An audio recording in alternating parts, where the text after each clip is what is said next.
pledge allegiance to the flag of the United States of America and to the republic for which it stands, one nation, under God, indivisible, with liberty and justice for all.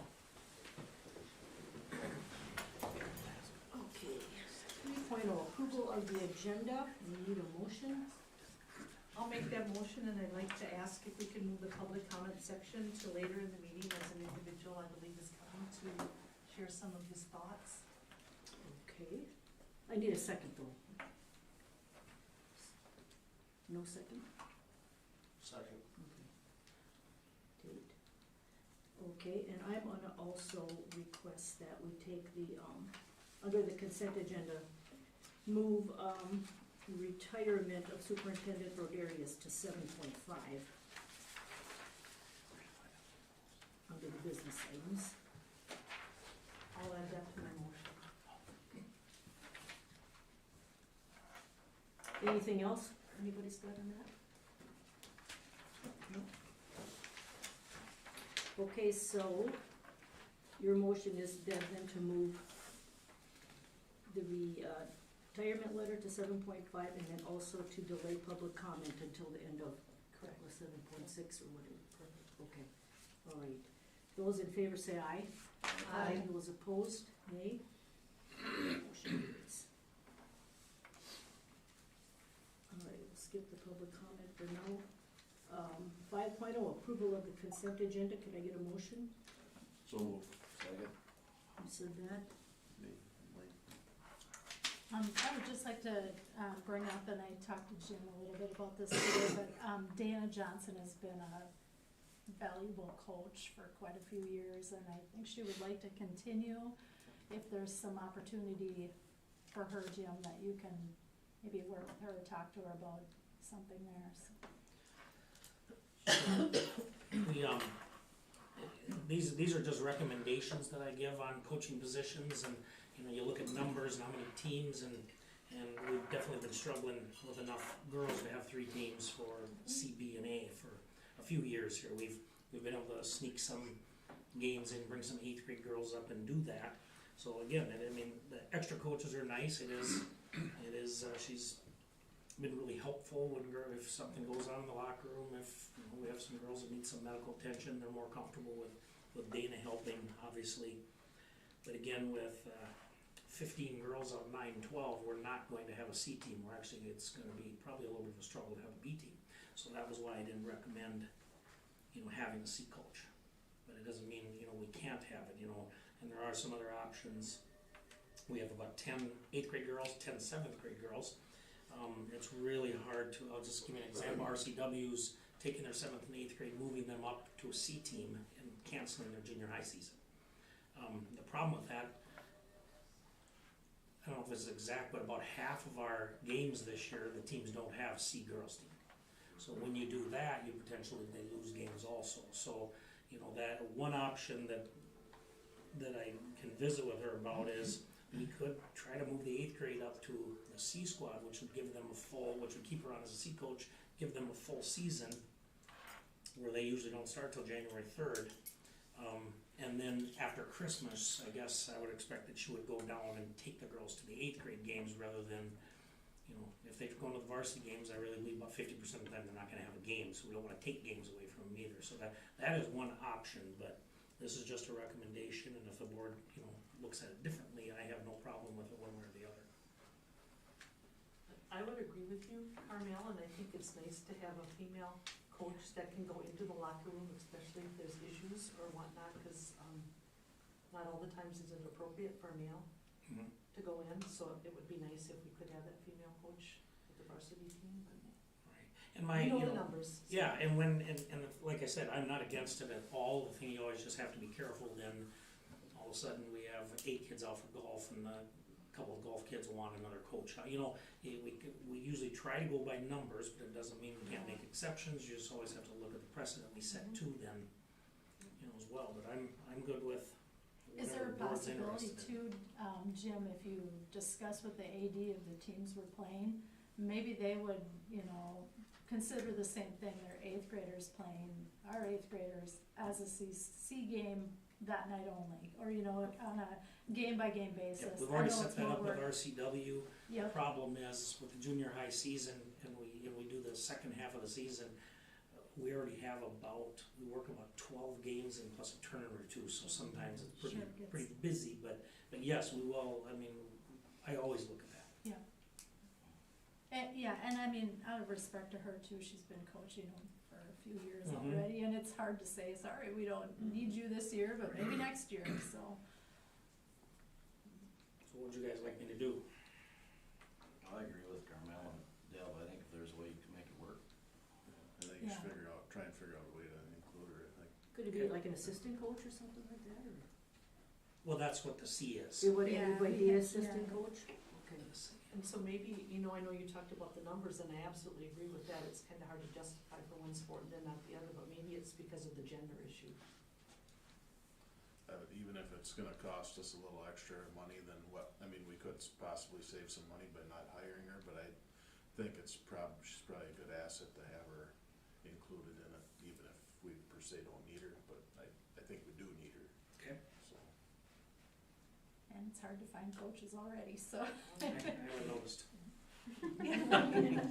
You haven't coached yet, so you're all right. I'll be quiet. Been a while. Okay, I'll try to work something out with her then. That'd be great. Thank you. Yep, thanks.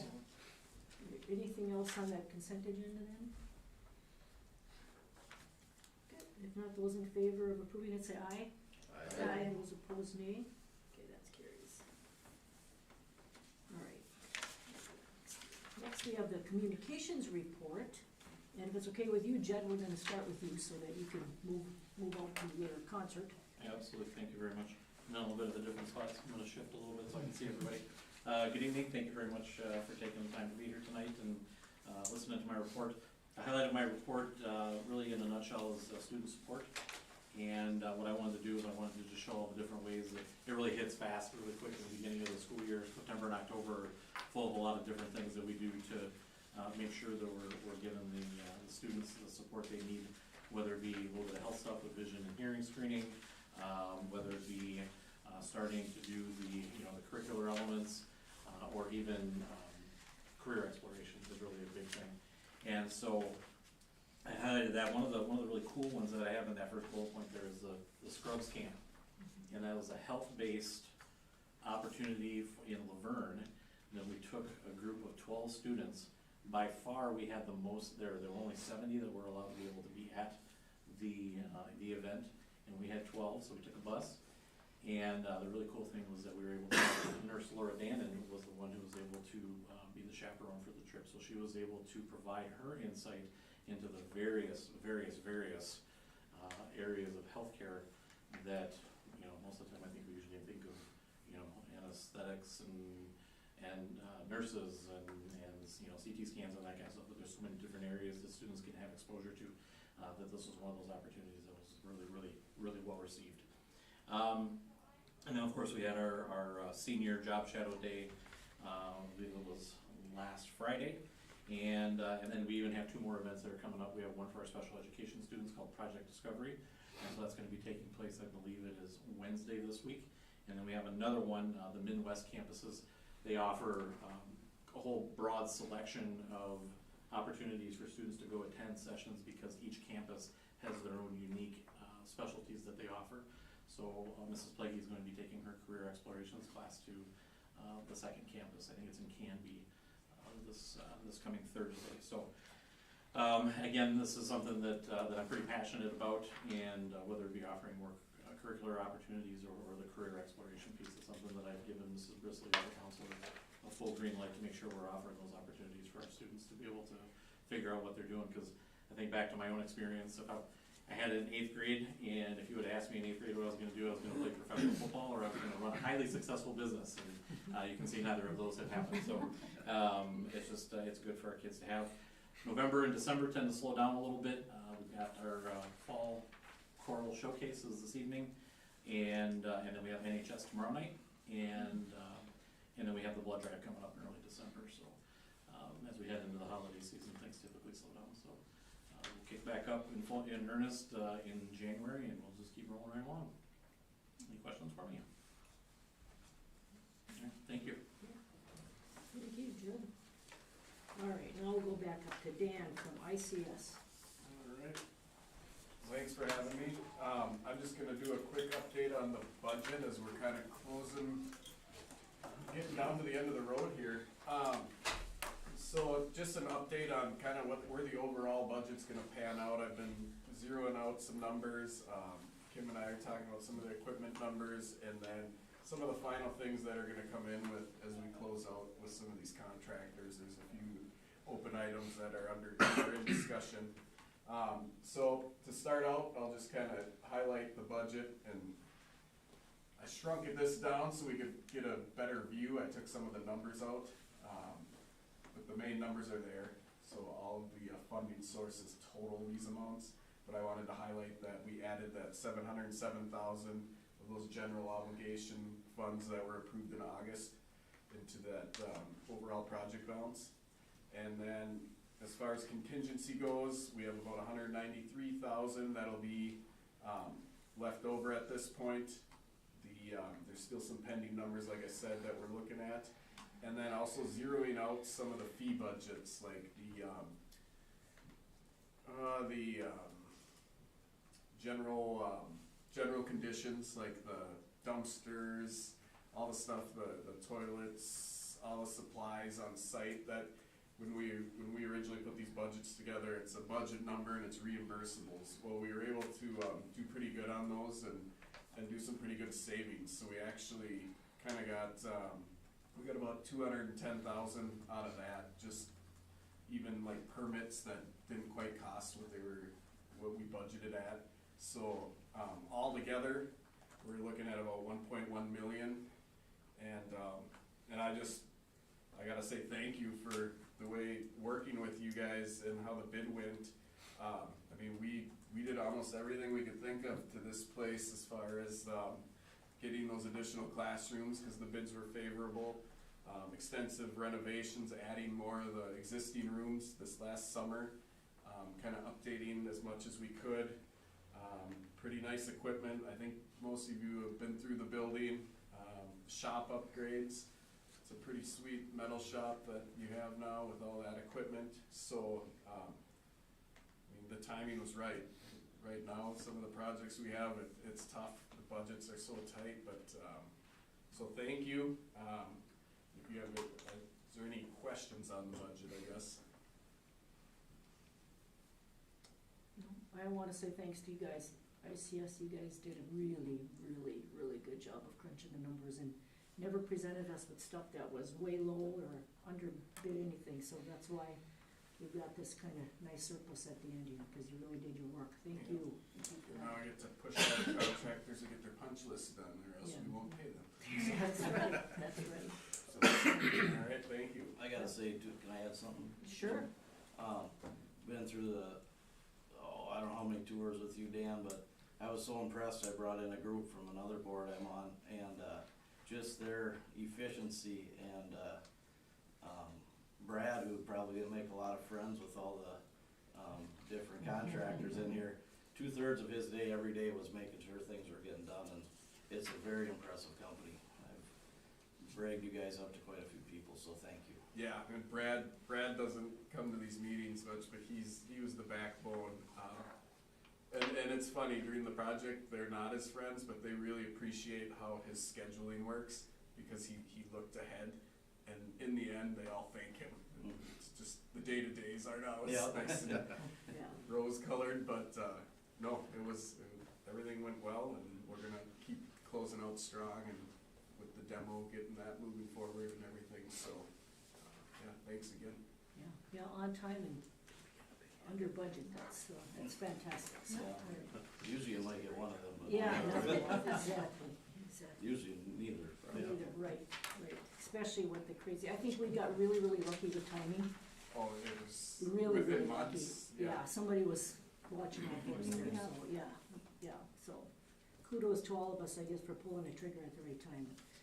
Okay, 6.12, Jesse Westbrook, you're up. Good evening, everybody.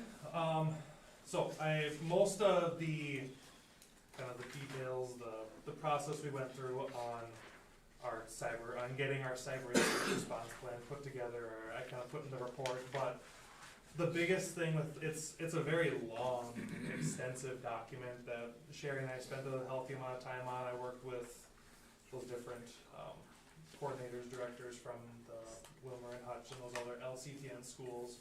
But the biggest thing with this is, a lot of it is things that were already procedures that we kinda had in place, that we knew what to do, but just getting it into actual policy. Kinda taking those procedures and turning them to actual policy that we'll review on an annual basis. And you got, it's, like I said, it's a very, very in-depth document. The full thing, the executive summary is, it's 2 pages out of, I don't even know off the top of my head, I think it's 40-ish, I think, is kind of all the different, you know, what we do in case of this, what we do in case of this. It's very detailed. Much like our crisis plan, our regular building one.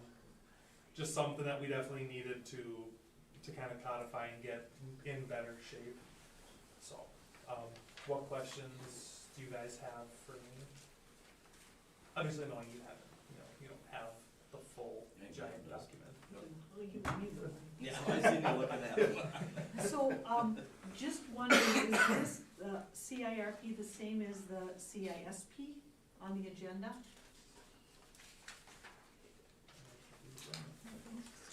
Yes, that should have been Okay, CIRP okay. on the agenda. Okay, then tough question. Yes, So- cyber incident response plan, I yes, thought it sorry. looked really great, and I thought it looked very intervention-based. Yes, What are we yes. doing on the proactive side to avert to having some of these things happen?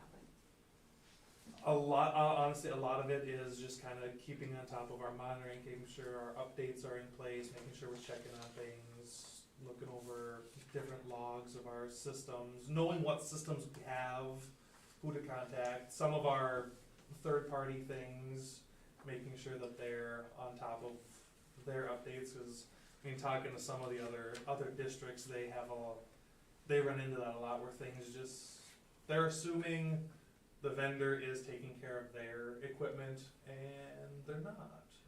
Which creates a way for other bad actors to get in. So do we utilize two-factor authentication? Yes, all staff for their email are two-factor. Do we have a certain amount of minutes before screen? The only reason I'm asking is because we just Yep. contracted with a company Yep. to go through stuff, and they recommend 3 minutes and your screens go black for everybody. It's a pain in the I patoot. think our default, off the top of my head, I don't know I think the default is at 5 Okay, for our computers, so. I know it's, I don't think it's a locked in at 5, I think it's we defaulted to 5, but if the staff member goes in and changes it to whatever, that is one of those things too that I need to firm up as well. A lot of this was identifying other areas we need to firm up as well. because so. you could leave your computer on and people can walk by and Correct. get in. What about, do we have cyber insurance? Yes. Okay, awesome. Yes, and this is $2 million, very much a bullet point on the cyber insurance, that if you don't have something like this, or it's not, really the biggest thing with having a document as extensive as it is like this, is so when the insurance company comes calling and says, well, what is your, which, as far as I know, and correct me if I'm wrong, Kip, they never actually have come and wanted to look at something, they just kind of take your word for it, but it is gonna eventually come down the way that the insurance companies are going to, okay, we wanna see this, we wanna see what you do on this, we wanna see what you do on this. If you don't have any of those things, you don't do any of those things, the premium's going to double, triple. I'm being nice with those, my assumption is those numbers would much more than double and triple, we're talking. And honestly, I've heard rumor that there's a belief that within 5 years, cyber insurance companies just aren't gonna cover schools.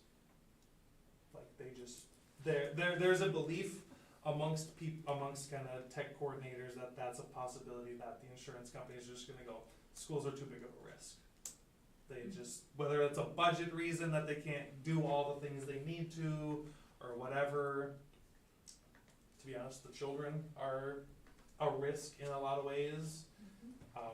just from the nature of, we need them to have email accounts at 7th grade or whatever it is, and they can still get some of those emails that can kind of let them in that, or their data that it truly, I don't think it'll happen, but there is a potential that cyber insurance companies are just gonna tell schools to tough it out. If you get attacked, you get attacked. That's on your dime, which stinks, but. What about, education for our staff? I just wanna suggest there's a platform out there called KnowBe4. We have Wiser for that I'm working with Mitchell and Judd on kind of we've done some different, phishing tests just to kind of see how susceptible the staff are, how good that staff are at identifying emails that are trying to steal information. So that's within that Wiser subscription, but then we also have some training modules that I'm working with Mitchell and Judd on our implementation plan on getting them out to the staff for that education side. And we got that through a group contract through LCTN as well, so. Just to share, there's a platform out there called KnowBe4. Yep, and I had looked into that a couple of years ago, before LCTN kind of took the reins with Wiser, so. They are very similar platforms. I just wanted to share. That is something that we utilize, and one of the nice things is their emails are sent out to every staff person, and if it's a phishing email and they're a happy clicker and click on it, then they get training modules to actually correspond with where they're clicking, and then the supervisors actually get a report to say, this person hasn't completed the training, or this person is a happy clicker, and then you can work with those staff individually. So just wanted to share that, so that potentially that if the one that we're looking at doesn't do that, because you are very vulnerable otherwise, Yes. so just wanted to share. Anything else for Jesse? Thanks for all your time, this is a big project. And it never ends either. So, Correct. yeah, exactly. All right, Jim Trulock, you next. All right, number one, Mrs. Tenson put together a nice page, and she always puts previous years, you just kind of follow the grades through to see how the percentages are still participating. I wanted to highlight on the winter coaches, we just hired Seth Falk today, so that was added as far as Knowledge Bowl. We haven't had anybody for Knowledge Bowl, and we had some 3 staff step up and basically say, we don't really know anything about it, but we want this program to continue, and so he ended up taking that, even though he doesn't have experience in it, and I'm sure he'll be fine. Also, Sherry and Judd did a good job of helping out with Christian Thone for wrestling. We've really been struggling after Mr. Tungen left, and Mr. Thone had some experience in high school, and Dawson's had a pretty good program over the years, and they got that all worked out at the end of the day, so he's gonna be able to he'll not only be coaching, be the assistant coach for the Quad County program, he'll be doing the transportation each station, we don't have to also hire the bus company to do it and so on. We did not have a fall, we were not going to have a fall play this year. Nikki Erickson wanted to come up with something, so she had that last Thursday, Friday, and Saturday. Kind of dinner theater approach, only was dessert, cupcakes, and things like that. And it sounds like it went really well. She just wants to keep the theater program going, with this new beautiful auditorium and stuff. We want to try to promote and get kids out for it. But it was kind of nice because we were probably going to be down to 2 different events this year because of losing the fall performance. And she brainstormed and came up with something to keep the kids active and give them an opportunity. Let's see, we'll have some more volleyball awards coming up. Things are coming out now. We had to wait until after the state tournament, which was this weekend, but we do have a couple more pretty impressive awards coming up. They had a very good season, both football and volleyball. It's sad, we have the toughest section in the state, probably any class. With volleyball, there's a very good chance, if it was different sections, Minneota and Tyler probably, or Minneota and RTR could have been a state finals match, and I think there's a lot of sections that we probably could have been the section champs and come out of, and it's too bad we're in that, toughest section, but that's, we have no say in that whatsoever.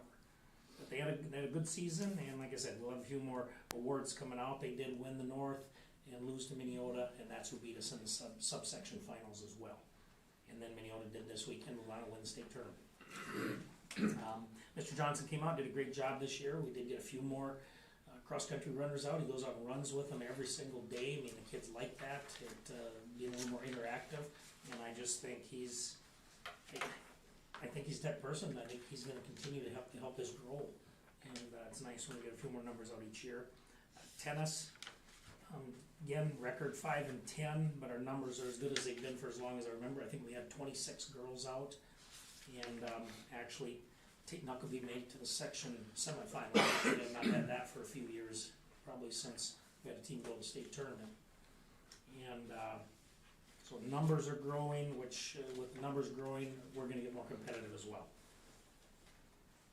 Let's see, you see the dates. Dance has already started. Varsity basketball started today. Jesse has started with junior high basketball a couple weeks ago. So we do a few things going. And then Mr. Olson has started with Math League, and our numbers are real consistent. I think last year we had 12 out, and this year he has 11 signed up at this time with virtual events until the final one at ACGC. And I don't think I missed any. Do you guys have any questions? No one has questions, all right, well, thank you, Jim. All right, Denise she is not here, she's just got the written report. She's got the, yeah, she's got the Nancy Hans concert flyer in here, so you can get your tickets for that, that's December 10th, December 10th. Saturday. One other thing, if I may. Sure, yeah. Una Voce will perform a song with her, so she has listened to them and agreed that their quality is such that they will perform a number together. So, just wanted to articulate that. And I see we're having a pasta bar meal for the 2180 Foundation that same night as well, and some school tours. All right. Okay, Mitchell Kent, you're next. Alrighty, good evening, everybody.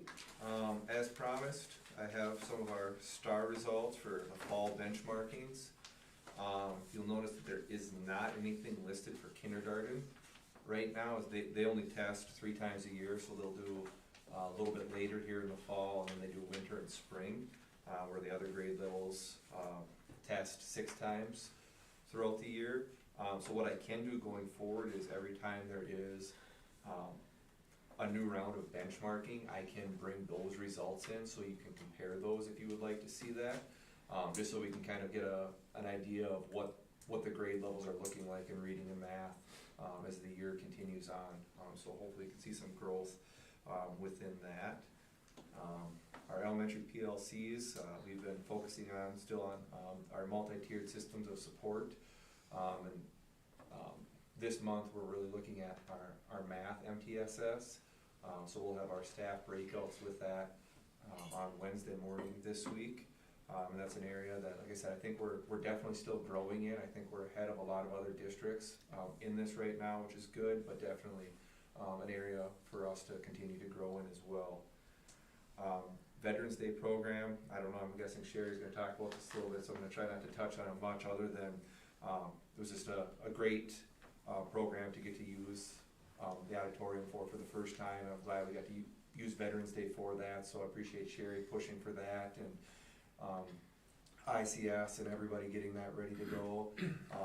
And I do want to thank Ms. Bolavant, did a great job with our 5th grade students singing, as well as our high school students. Bryson Kimpling, Quentin Houck, and Carter Matthews did a fantastic job getting our lights and sound ready for both of those programs. So huge thanks to those gentlemen for doing that.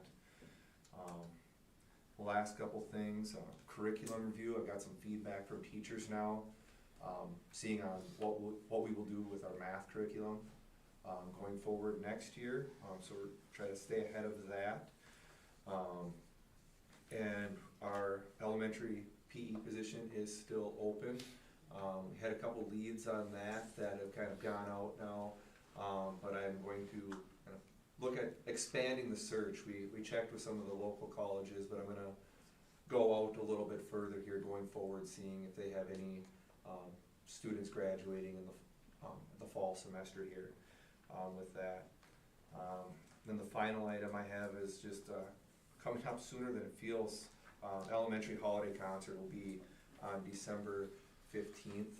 So there'll be some more information on that coming out shortly as well. Any questions? How long is Tyler gonna hang in there? Till the end of the year or end of?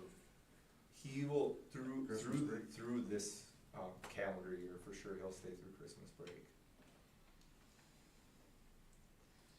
If we were to look at a scorecard for the star percentage of kids that are above, where were we last year? Are we better off, worse off, the same, or? That is a fantastic question that I am not going to answer. Okay. I could BS with you and give you something, but I honestly, I can get the results on that and I can get that for you, but I don't wanna, especially between math, reading, and across all grade levels, I don't wanna pretend Okay. to say that, oh, they were here, they weren't here. I will say just that, looking at this, math does tend to be higher than the reading scores typically. So I'm not surprised to see that. And with STAR, they have, at or above grade level, and then like right below that, and so that's the green mark. Then they have yellow right below that, and partially meets, or slightly below, and that makes it, the students that are right in that area are students who typically would receive like our title support. So they kind of see the areas that they need to grow in and need a little bit more work in, and then they can work with them on that as well. So that's the students that will hopefully kind of continue to bolster those numbers up as well.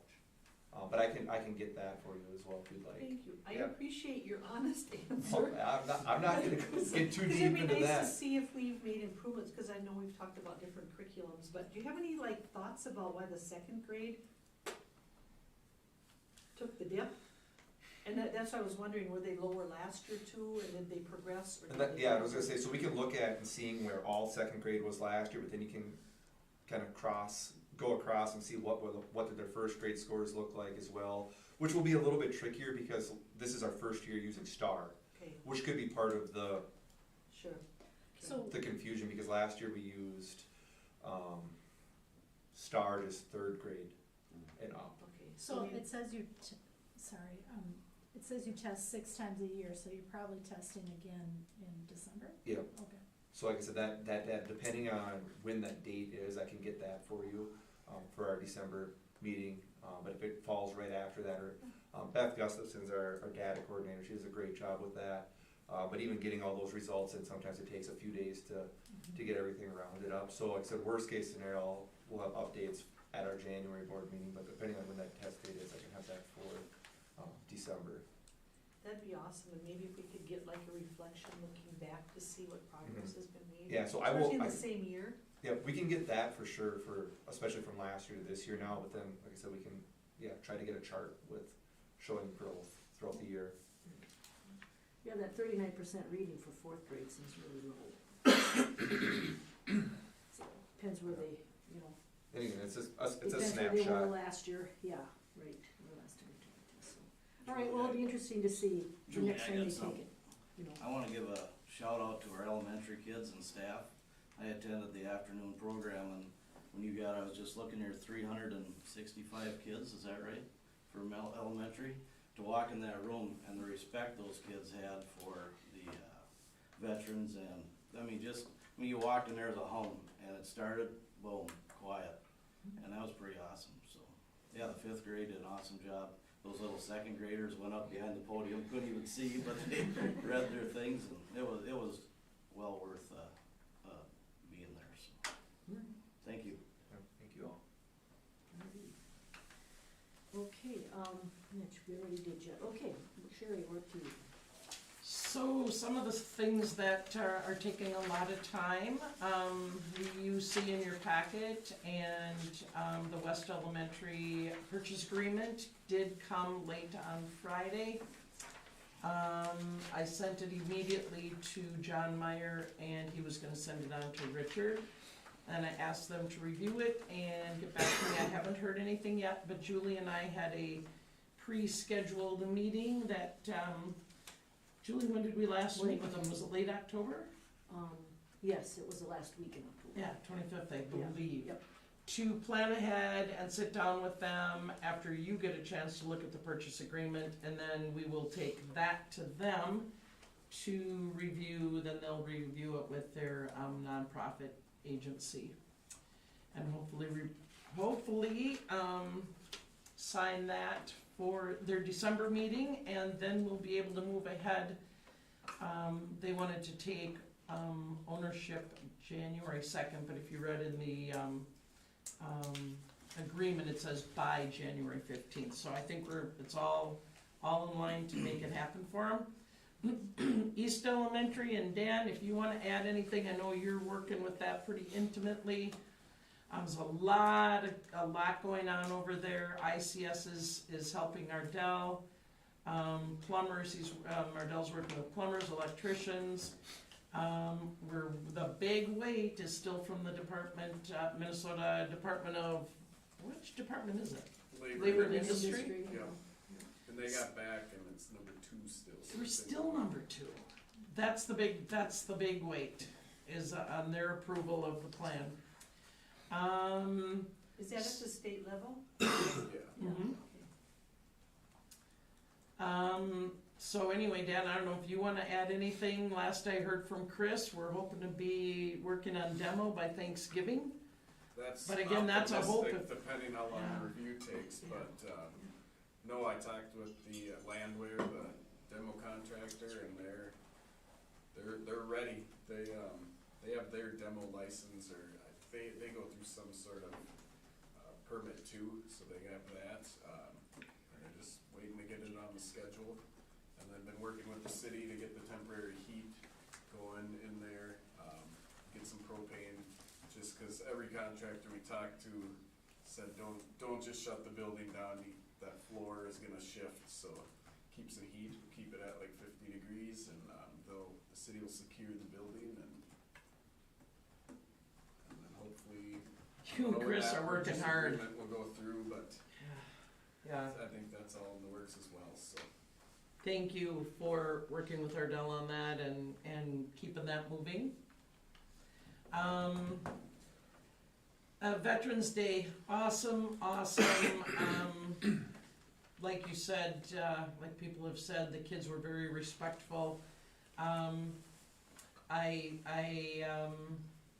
have a regret that I possibly didn't get to specifically invite people. This is the first time we've done one of these. We were in the process of getting the room ready, and my feeling is that possibly just putting something in the Clear City Herald wasn't enough promotion of the event. We did have people here from Maynard and Raymond, but next year well, I won't be here if you approve my retirement, but Mitch! Mitch and Judd and I have already talked about how do we get more people here, because we knew we have 516 seats. If the kids are coming, who's all coming? Is it community members? And we did have community members call and say, can we come? And we absolutely so. If there's anything I could do differently, it would be promotion of it maybe a little bit differently and more promotion. But I wasn't sure where we went with that. So anyway, ribbon cutting. I thought, let's just do December 10th. I've had a lot of people say, do a ribbon cutting. I'm not sure about the time yet. It sounds like if we went a little later in the day, maybe 4 o'clock, because it's going to be just a short. But I would sure like to invite all of you to be there if you're available. I'll get back on the time, and the last thing I want to turn my report over to Kim to talk about the election, canvassing the election and the votes. Go ahead. Oh, I thought we were talking about health insurance. Oh, health insurance. Okay, talk about health insurance. You can see that we have more than one thing going on in our lives. Yeah, I included a sheet here today for you to look at. We currently have PEEP, so you can see our 2022 rates. We're in open enrollment right now, but first we have to decide what company we're going with. So last spring, I started hearing some renewal rates for other PEEP schools that still renew in July. And we were hearing horror stories, so I contacted Paul Peterson, who is our liaison, health insurance liaison or whatever, and said, okay, are you hearing this? And he said, absolutely. He said, we need to stay on top of this and have other options if ours come in high. Well, our PEEP rates came back at 45% increase. And as soon as we knew that, he was already ready and had contacted all the other places we could possibly get insurance, the service cooperative, all the individual insurance companies. The only response we got back was from Blue Cross Blue Shield, and those rates are there. So we've been meeting with teachers to show them different options, ways to go. We've analyzed as far as what you would pay in premiums, if you had the worst case scenario, mid case scenario, looking at it. So the union is going to kind of vote which way they want to go, but I think ultimately it comes down to the school board. But I just want to let you know what's going on so that we can be prepared. It's caused quite a bunch of chaos. Lots of anxiety, so we're trying to work through that, find the best option possible, and look at other ways to help with issues.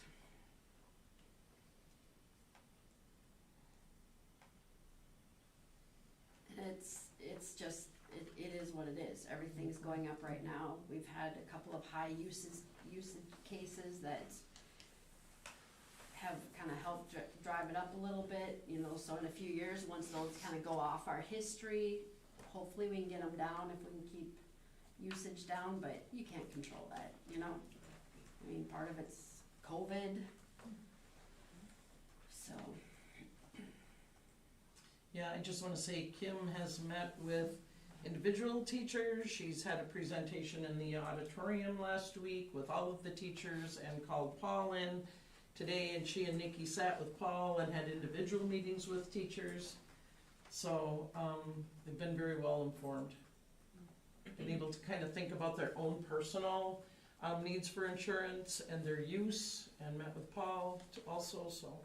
Can they opt out of the group plan? Teachers cannot, that's in their contract. And the reason for that is if you start letting people opt out, the people who are gonna opt out are the ones that don't use the insurance. So now you've got the people who use it not being balanced by the people who don't use it, and this'll just go exponentially, yeah. So, there's rumblings they might wanna negotiate that into their contract coming up this spring, but. So. Negotiate that they can. That they can opt out, yeah. Is that We'll see. common, across the state in contracts with teachers, that they cannot opt out, or that? It's very common, That they can? that they cannot, That they cannot, okay. for that very reason. Right. Well, don't some of these plans though have a minimum number of people you'd have to have enrolled or whatever to? Not with PEEP, Oh, okay. possibly Blue Cross Blue Shield, that would be a question I'd have to ask Paul. And those are the only two that responded back, or, so no Medicare preferred one, or? Service cooperative wouldn't give us a bid, nothing. Nothing from Health Partners or, yeah, Wow. just PEEP and Blue Cross with these plans.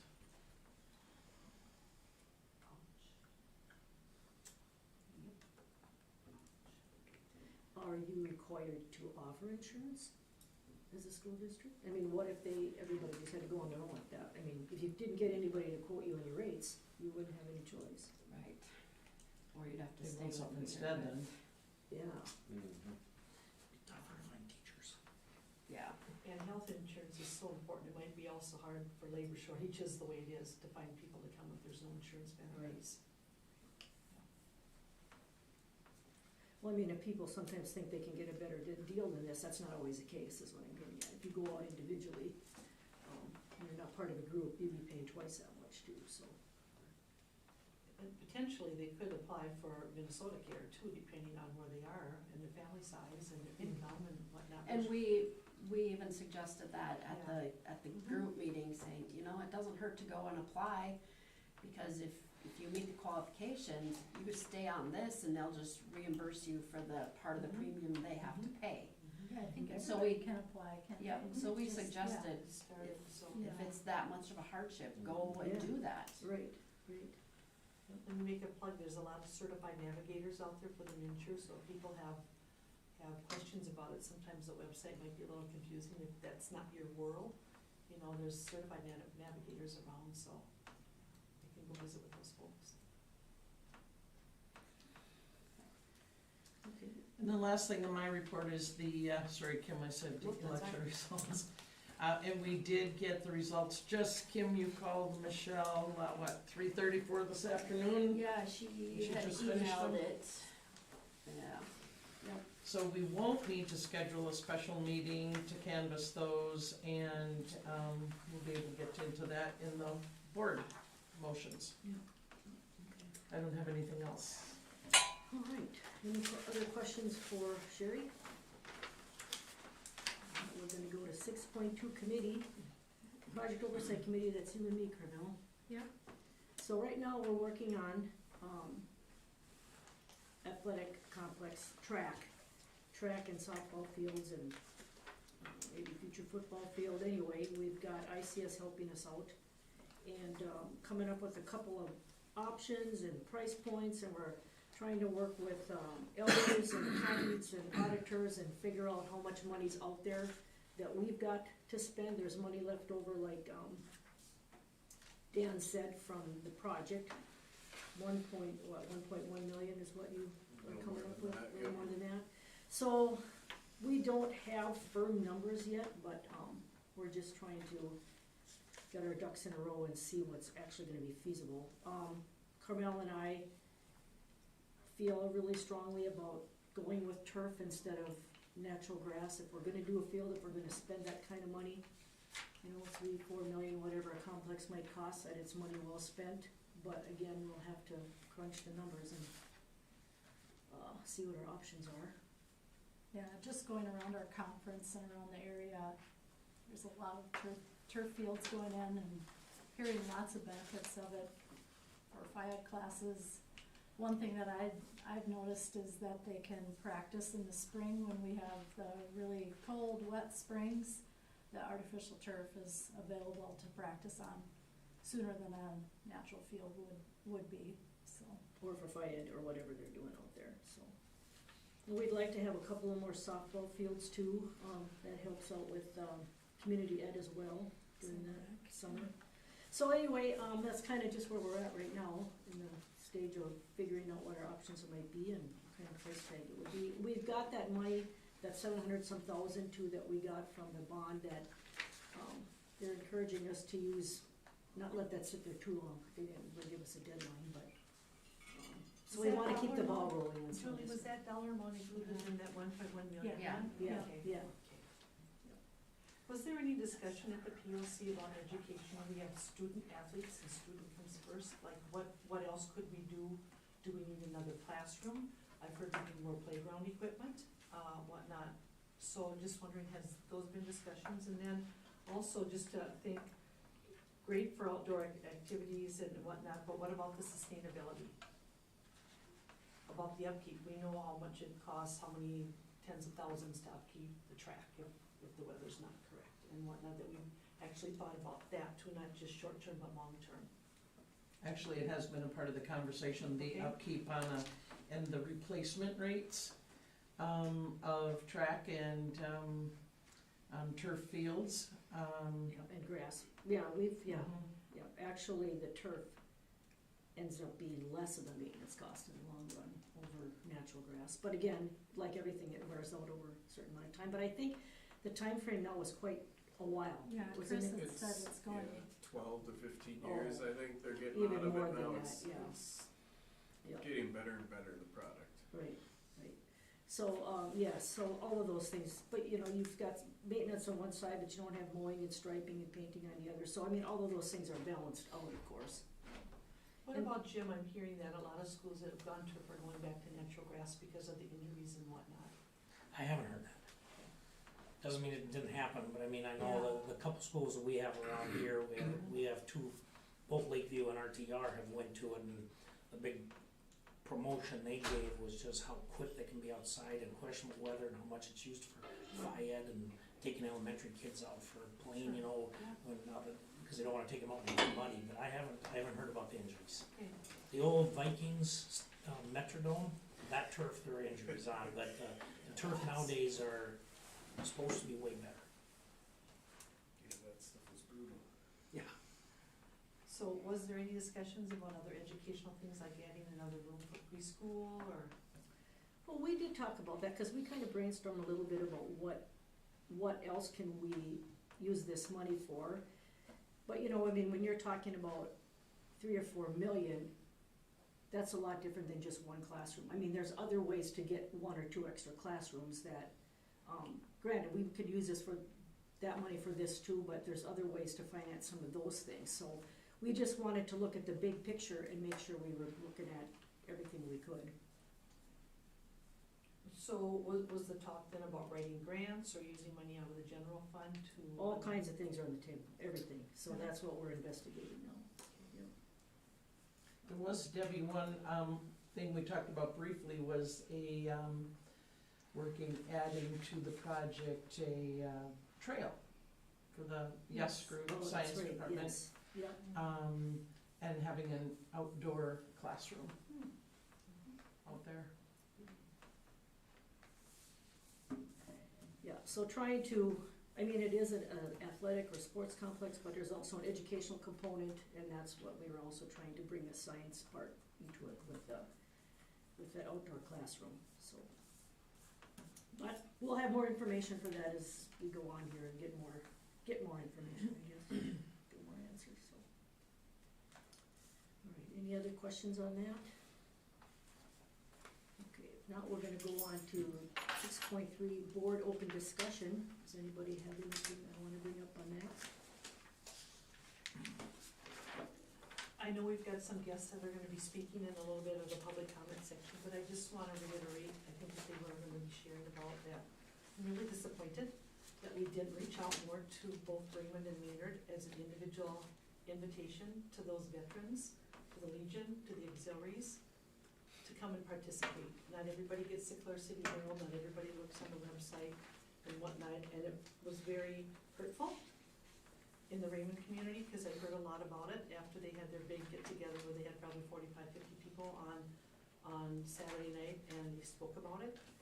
And, I think it's unfortunate that it happened. I'm glad that we can learn from it this year and whatnot, but in the future, I would hope that that wouldn't happen because we made promises. When we were out, talking about the unified district and about having one school and that everybody would be invited, and unfortunately, those promises were not really kept to the point that I think people were expecting, so. All right, anything else? Right, if not, we'll move on to 7.0 business items. I need a motion to approve the resolution and addendum to the McCray 2180 Section 125 cafeteria plan. I'll make the motion. Carmel, second. I'll second it. Is that you, Scott? Yep. Any discussion or questions on that? It looks to me like this is just to get the dates So match up aligned the calendar properly here. with the calendar? Yeah. Okay. Okay. All right, any other discussion on that? If not, those in favor say aye. That's a roll Oh, call. I'm No, sorry, it's a it's a resolution, yep, you're gonna have to read that then, all right, go ahead. Section 125, flexible benefits resolution to change plan year. The ISD 2180 adopted the following resolution at the November 14th, 2022 board meeting. Whereas McCray ISD number 2180 currently maintains a cafeteria plan pursuant to the requirements of section 125 of the Internal Revenue Code called the McCray ISD number 2180 Flexible Benefits Plan. And whereas the employees 125 Flexible Benefits Plan maintained for its benefit eligible employees is currently set up to be administered as a November 1st through an October 31st plan year. And whereas the employer wishes to align the section 125 flexible benefits plan with the group health plan year, and whereas Internal Revenue Code 125 allows a flexible benefits plan to administer a short plan year for a valid business purpose. And now therefore be it resolved, upon execution of this resolution, the employer's flexible benefits plan will end on October 31st, 2022. And there shall be a short plan year that starts November 1st, 2022 and shall end on December 31st, 2022.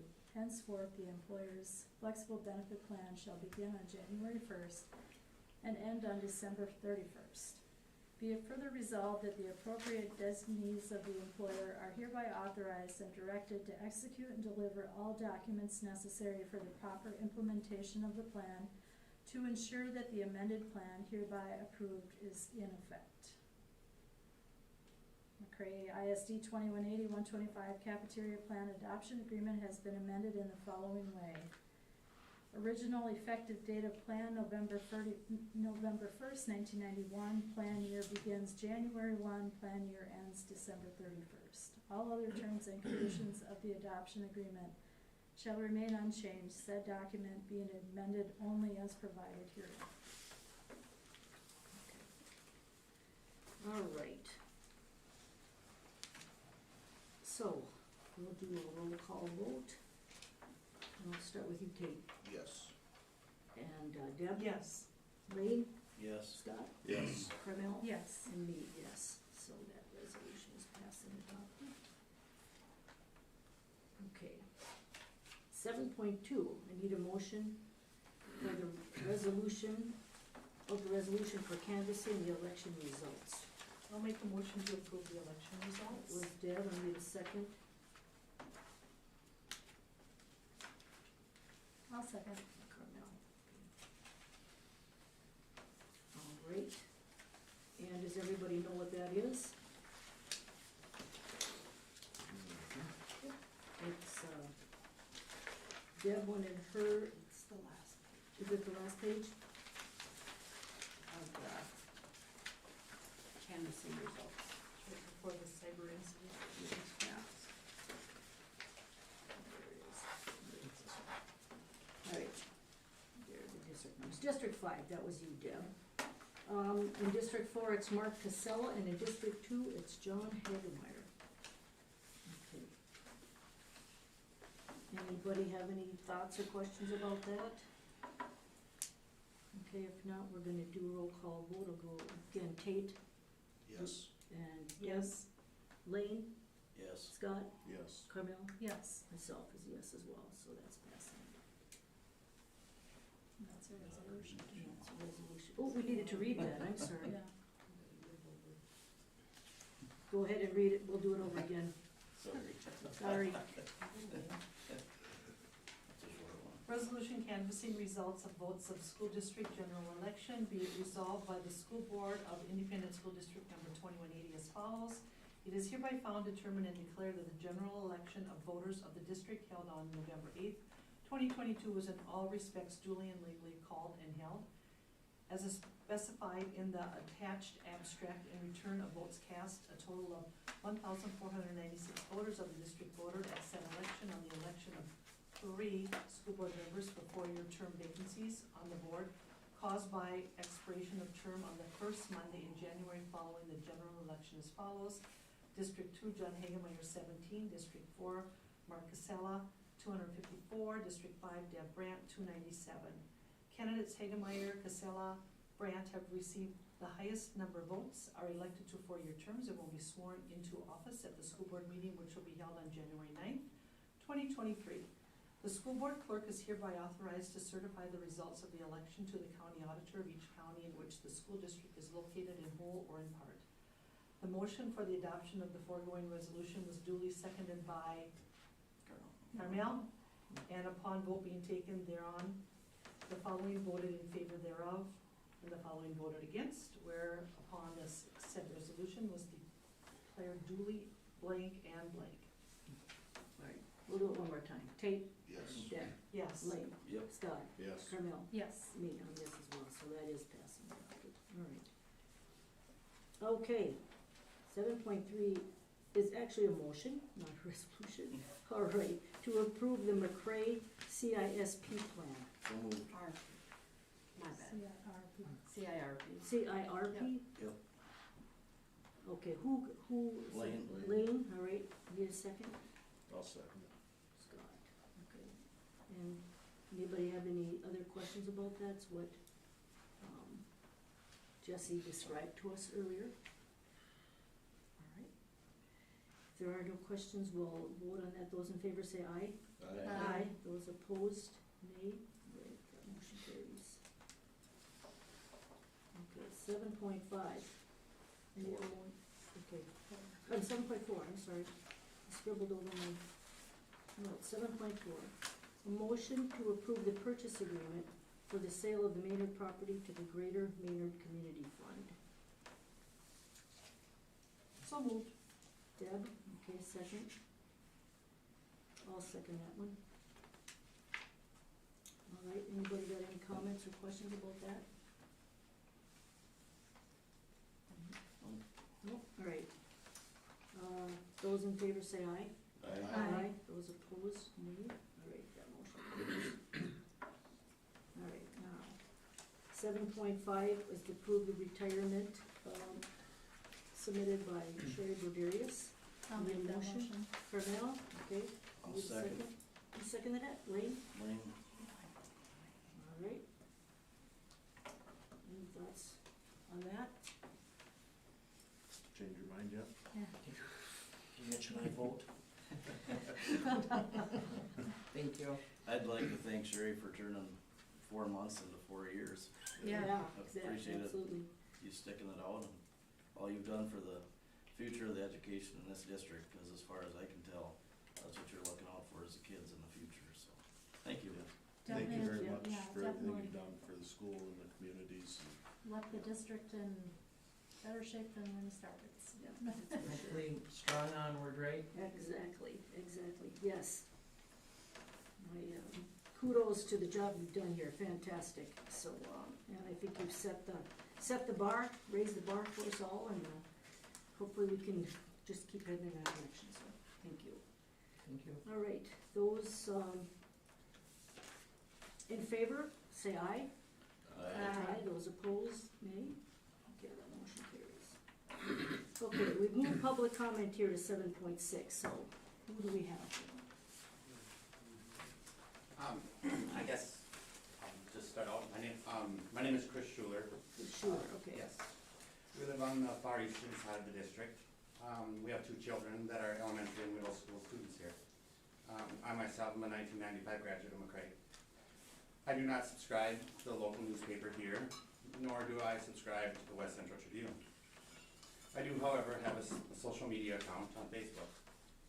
It was there that I took notice and interest in a headline on the Tribune's newsfeed advertisement. As I read further, I was happy to see the article's content. It was about the utilization of the district's new auditorium, and the first event to take place in the new space would be a veterans program.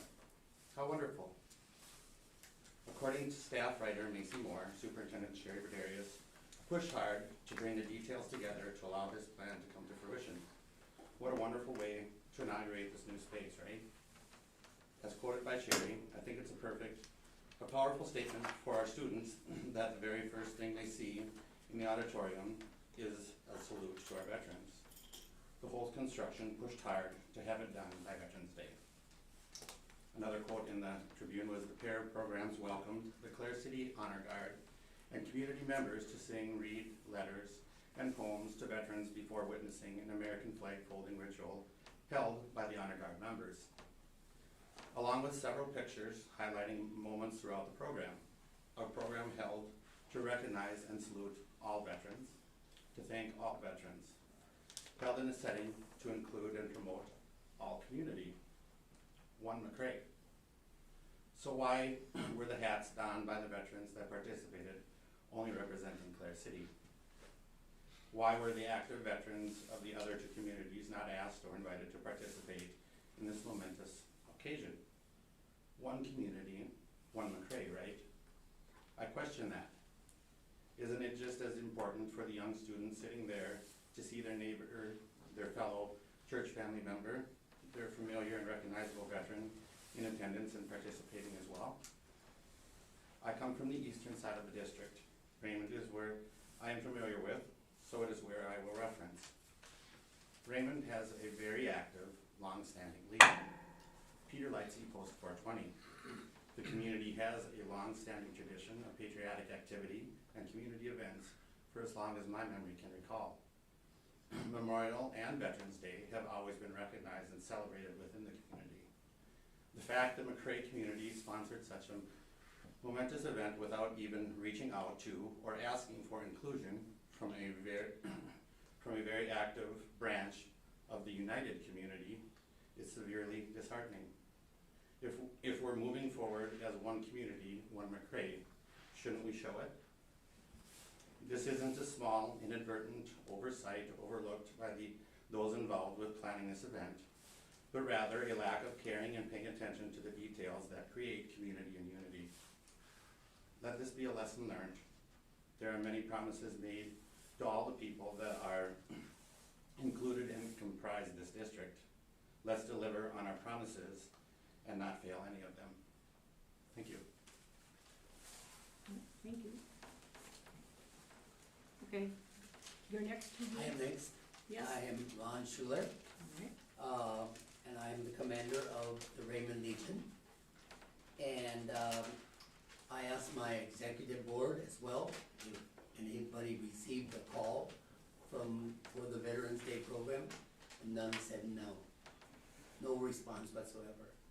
And stuff, and like Chris was saying, there's 3 communities that participate with McCray. And not just one, but 3. And so I think the school board needs to look at that as well. And it was a excellent program, I understand, as well. But like Chris was saying as well, he's my nephew. And we had a Veterans Day program on Saturday night. 45 people showed up. And so, yeah, we have a very active post over there, so thank you. Thank you. All right,